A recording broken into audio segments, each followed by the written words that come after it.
The federal government has issued an apology to Inuit in northern Quebec for its role in the slaughter of sled dogs in the 1950s and 60s. Authorities were allowed to shoot any dog that was loose and without warning, forever changing the Inuit way of life. They killed more than 1,000 dogs. The CBC's Juanita Taylor tells us how Nunavik are a step closer to reconciliation. The federal minister of Crown-Indigenous relations traveled to the fly-in Inuit community of Kanyaksujwak, one of the northernmost villages in Quebec, where the impacts of the dog slaughter over 60 years ago are still very strongly felt. That was evident when nearly every chair at the public event was filled to see the institutions that failed their people stand before them and say these words. On behalf of the Government of Canada and all Canadians, I am sorry.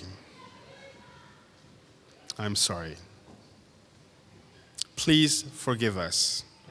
This was a horrendous betrayal. It should not have taken decades for Canada to apologize to Nunavik Inuit. Sled dogs, or kimmeat as they are called by Inuit, were used as transportation to hunt, fish and trap. Skins and furs provided clothing, vital for survival in one of the harshest climates in the world.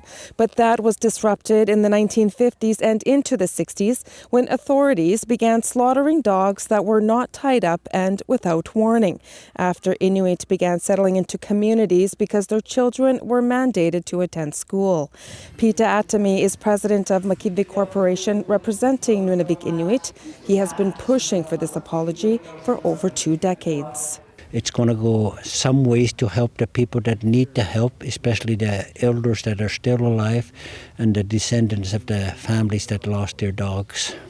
Makivik Corporation launched its own investigation in 1999 and spoke to 200 Nunavik about their trauma and disruption of Inuit way of life.